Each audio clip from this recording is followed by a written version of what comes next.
Welcome to the American School Counselor Association's YouTube channel. My name is Jill Cook, an Assistant Director at ASCA. And today we're going to learn more about the Recognized ASCA Model Program, or RAMP. And with us is Marcellus Holt, the Director of School Counseling at Charleston County School of the Arts in Charleston, South Carolina. Welcome, Marcellus. Hey, Jill, how are you? Thanks so much for joining us today. You're welcome. Well, glad to be here. Since you are at a school that may be just a little different from most schools across the country, tell us a little bit about your school and about the community that this school lives in. Well, Charleston County School of the Arts is located in Charleston, South Carolina. Well, actually in the city of North Charleston, South Carolina, and it is a magnet school. So, as you know, a magnet school serves all the entire school district. And so, with Charleston County School of the Arts, we have about 8 different fine art areas, and those areas consist of chorus, band, symphony, piano, dance, theater, creative writing, visual arts, and then we have just now implemented our fashion design major. So we have about 9 different majors now on our campus, and for each major there's about maybe 20 slots for every grade level. Oh, wow. So it's maybe we have a little over 1,000 students, and we are in a district that serves 48,000 kids. So even if we wanted to take the best of every elementary school or middle school, it's impossible. So it's definitely a competitive school. It was named the second best high school in South Carolina by U.S. News and Weekly in 2013 and 14, and this year it was announced that we are now number 3. We did lose out to the South Carolina Governor School of the Arts, but you know, as you know, we are competitive, and we have that art drive. So it's a really great place to be. So do the students pick their major as freshmen coming into the school? Do they have to audition for the major in which they want to enter? Yeah, sure. So a little bit about that. I did fail to mention that we are a 6th through 12th grade school. So when our kids come in, they audition, as you said, for 2 different areas. And so in 6th grade, they have the option to audition for you know, my first choice may be band, my second choice may be symphony, and either one, you know, they get picked for, and they sometimes, and if they are so gracious to be given the opportunity to be selected for both, they have to make a decision on which one they want to do. We do accept kids in our 9th grade high school as well, but for the majority of our students, they have been at School of the Arts from 6th grade to 12th grade. So you're talking about kids who have had a connection with not only their colleagues and their teachers, but just with the school for about 7 years. So sounds like a great place. it is. It's really a great place. Well, tell us then a little about your counseling program and counseling department and sort of how you fit in this world of arts at your school. Well, the counseling department is unique because we are at a unique school, and so as most school counseling departments, you know, I came from a traditional school where it was Somerville High School, and we served about 3,000 kids, and we were a traditional American football, you know, school. And at this school, where the arts drives the curriculum and the schedule and everything that happens at the school, we had to figure out how do we ingratiate ourselves within this, you know, school body. So it's the school counseling department is definitely one of those I think that's unique to most school counseling departments, because we are able to work with kids who are talented and who are being taught every day to both hemispheres of the brain. So, you know, we're talking about kids who are being taught on the right hemisphere and the left hemisphere, and when you talk to them, they are being able to centralize everything that you're saying, and they're being able to really read you as a counselor. So they know when you're genuine and when you're not. So these kids are a little bit more are able to really read you. That's the best way to put it. That's really interesting. I really hadn't thought about that, and how that might impact interactions with students. Yeah. But quite frankly, they're there to learn some of those skills that you as school counselors want them to have, but some of it's inherent from the nature of their interests. And it's inherent, and it's also innate for, you know, for some of them, because as you are talking to some of these students, you may, you know, I think sometimes as adults and as school counselors, we want to make sure that we use layman terms, and we want to make sure that, you know, we can say it in colloquial terms or colloquial language where they can get it. But our kids they have high aptitudes, and some of them have high expectations of themselves. And I think sometimes it comes from the area of them being so competitive and being in the arts. And so they're right with you the entire time. So. Well, then tell us a little more about comprehensive programming at your school, given your student population. What was the impetus that caused you to start thinking about implementing the national model and comprehensive programming, and then what led you to RAMP, which is really putting it down on essentially pen and paper, your program, and thinking you're at a really high level. So talk about that journey. I had, my journey was a little bit of an anomaly towards most people, because when I came in, I interviewed for the job, and I was actually interviewed by my principal, the assistant principal, and actually by the current school counseling director. She was on her way out. Okay. And so a lot of people don't get a chance to do that, interview with the actual director and ascertain or even ask for clarification on how was this department ran before I jump into this.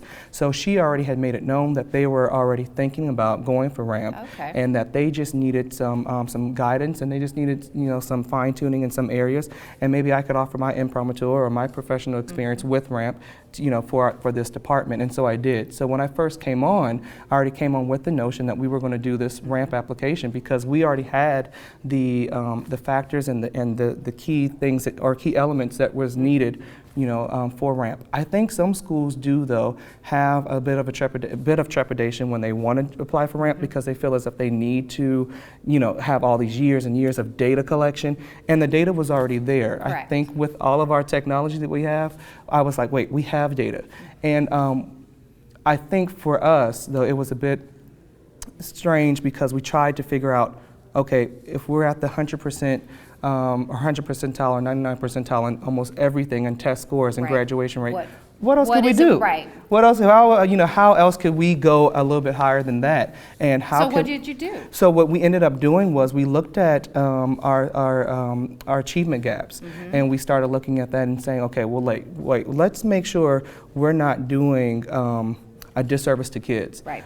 Because as I said, our kids can transfer in ninth grade, and that was one of the things that we looked at.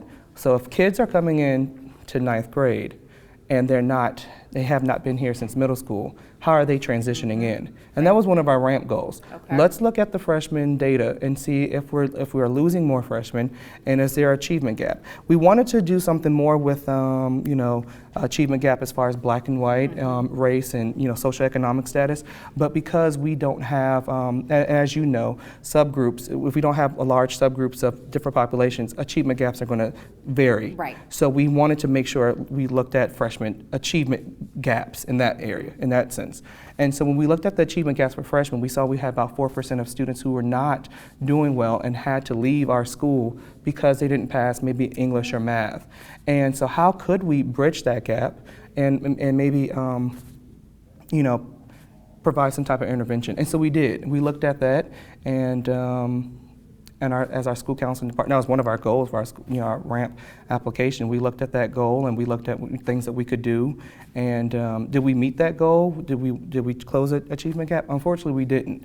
But we at least know, and we have in front of us, the data that supports that we really need something in place for freshmen. So maybe what you did initially wasn't successful, so how can you step back, regroup, and look at it differently? Yeah, exactly. And I think that's what I love about the RAMP application. This is my second time going through it. Yep. I spearheaded it at my former school, and I spearheaded it again this year. But I like the fact that you don't have to actually achieve the goals, but you do need to attempt the goals.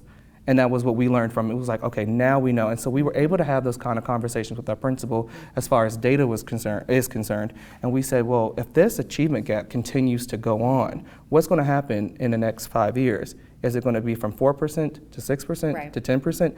Then what are we going to do with the school? Because we're not going to have anyone here. So, of course we will have kids here. I'm just being facetious, but don't want to work yourself out of a job.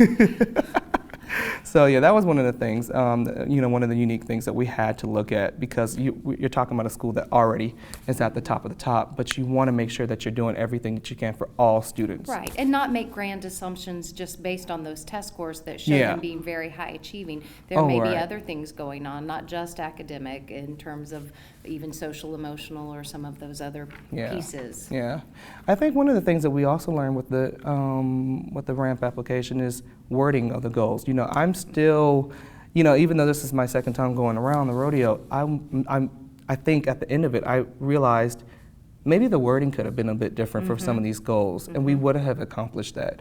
Like for example, we said we're going to increase the graduation rate from 98% to 99%.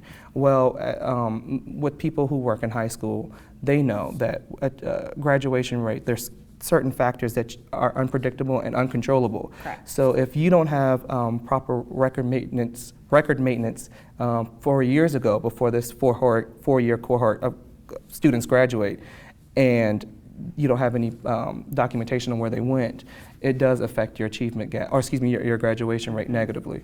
And so we had all of our seniors graduate last year, but our graduation rate still went down because you had someone who left back in 2012 and 13. And you had to include them in And you your had to include count. them in your four-year cohort count. And so those are things that are uncontrollable for the school counseling department as far as, ascertaining records and things like that. I mean, we do have a registrar who does that, but not every school will comply, especially if they go off to a private school. Nothing against private schools, but. Right. Right. So you talked about, learning you submitted a successful ramp application, but maybe what you learned in terms of the goals, which is really tricky. Yeah. And the goals Right. section in the application is probably the most important because it really sets the tone for what you're doing. So were there any other challenges for your department in going through this ramp process? There was a bit of yeah. I mean, besides that, that one, I think we should have changed that goal to 100% of our seniors will graduate. That's what it should have said instead of increasing the graduation rate. It still had numbers and still had data there. But one of the other things that we really found contention with was getting the time with the kids. And so our kids have precious minutes, and not many of them, but they come at high premium. And so our kids are always being pulled out for different performances. Sometimes they're performing here in Phoenix. Sometimes they've performed in D.C. at the White House. They're always somewhere and always on the go. So it was trying to really carve out the time to implement a school counseling curriculum, or carve out the time to have small group counseling for students who needed it. And that was one of our challenges. How could we get into the classrooms without causing interference with kids and their academics? Right. And so what we ended up doing, it was kind of serendipitous for us and also for me, because I came in at a time when the school first implemented a freshman focus class. And so that freshman focus class was a time where we could actually get some time with at least freshmen, which really transcended into our freshman goal with the, making sure that we decrease this freshman failure. So what a great way to say, oh, gee, now we have some time with freshmen that we can actually spend. So that was a bit of a challenge. Of course, we're still dealing with how do we reach 11th and 12th graders? Right. Maybe is it through advisory, or is it through something, anyway, we had to, kind of get creative with that. But I know that was one of the problems or challenges, I would say, one of the challenges that we've had. So, given the nature of your school and your students, did any of the school counselors in your department, did they have performing arts backgrounds, or did you come to this cold? And I'm wondering, for those seniors in your school who are looking to college, applying to colleges for performing arts is, you have a whole different piece with a portfolio and audition tapes. Was that a challenge, learning that language and that process for these children who are interested in the performing arts? That is one of the major assumptions about School of the Arts, that our kids leave and go off to school for this, and that they go off to to the conservatories and to Juilliard. Right. And of course we have a percentage that goes there, but the majority of our kids normally go off to some state-supported schools, and some of them go off to Ivy League schools as well. But a lot of our kids tend to focus on the science and math areas. That's fascinating. It is very fascinating. And that's why I mentioned that about the teaching to both hemispheres of the brain, the left and the right side, because our kids are being stimulated daily for 7 years. So by the time they become, a senior, they're already performing. As far as visual arts, chorus, band, they're already performing maybe at the level of a college sophomore. So they have already, sometimes they feel as if they've already received that, they've already experienced that. Let me go see what else, or how else could I use this art in another, way, or in another dynamic. For example, our valedictorian of 2014, she was a visual artist, but she's going off to, she's already, I believe, a school in Delaware, studying how art historic preservation, using chemistry and visual art and, and meshing the two together. And so her counselor saw her a couple of weeks ago and said, hey, well, how was your first year of college going? She says, I'm getting ready to go over to Italy to, learn how they preserved, the Sistine Chapel and the artwork there. So to answer your first question, though, about did any of us counselors come with an art background? Some of them did not. Some of them had an appreciation for art. Sure. I did, though. Right. My bachelor's degree is actually in music. Okay. And I concentrated in music history. So I already was able to kind of sit down and say, hey, talking to some students about classes that they may want to take, what would best support them in their post-secondary interest. Right. If it was music, or if it was music performance, or music theory or something like that, I could at least have the knowledge and say, well, maybe you should look into AP music theory. Right. This is what you'll learn, and you'll learn chord progressions, you'll learn triads, you learn different things like that.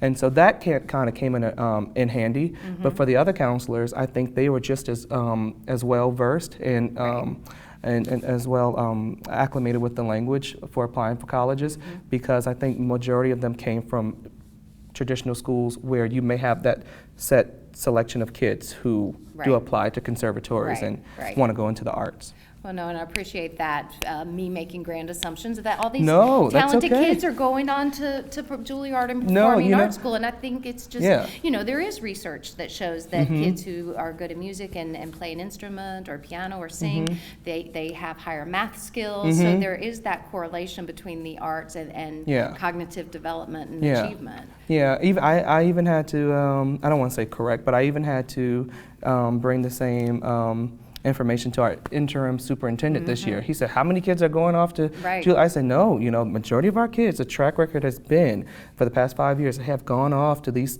state support, Clemson, University of South Carolina. They've been going, College of Charleston, they've been going into these schools and focusing on more of the math and science. So that's a great thing. Now, we do have an increase this year with kids who are going off to international schools. Now, that has been a little bit of a challenge, because we have tried to say, okay, as counselors, I may need to beef up my skills on what do you need for the American University of Paris? Okay. So. Or what do you need for the, the Art Institute of Florence, and not Florence, South Carolina, Florence, Florence, Italy, the Florence in Italy. So it's that's been, I can see that now starting to be maybe one of our areas that we need to kind of get some professional development on. So what advice would you give to a school, any school, not just a performing arts school, that's thinking about applying for a ramp? One of the pieces of advice that I would give is to make sure that when you first come in, what I did was I did a needs assessment, and I really surveyed the parents and the community and the stakeholders. I think one of the way I describe our parents is they are very passionately involved in their child's education, and with all the different reality shows that are out, they kind of remind me of dance moms. And so they are right there, and you don't have to beg for them to come out. They are there, but I think that's neat, and it's definitely a benefit to our counseling program, because they are readily able to give us feedback on what they think the counseling department should or should not be doing, or what could we do more of. And so assessing the needs of the community, and then also looking into dividing the work up evenly amongst the counselors. I think that was one of the great things that we had, that all of our counselors we had buy-in from everyone. Right. It's not a process you can go through if only one person is driving it. Right. When you have a team in a department. When you have a team in a department that can actually carry on some of the work. I do, though, think, and some people disagree, and that's okay, but I do think that you might want to look into having one person do the writing, though. Well, because there are narratives that come with 11 of the 12 sections, and the 12th section is a written piece too. So it all is in the same voice. It's all in the same voice. It's all in the same tense. It's all in the same, using the same language. It's all, and you have to if you're going to have someone write. I've heard different departments say, well, he's going to write this. He's going to write part 5. He's going to write part 7. I'm going to do the goals and the mission. I'm just like, you just make sure it flows and everything connects. Or even if you did that, then have a final person that gives would maybe it be that the editor. And give it that consistency and that flow where everything flows together. And so those would be my pieces of advice, making sure that you have someone, or at least a consistent writing process for the ramp application. I think that's great advice. Yeah. Marcellus, thank you so much sharing about your school and about your program today. And thank you for joining the American School Counselor Association's YouTube channel.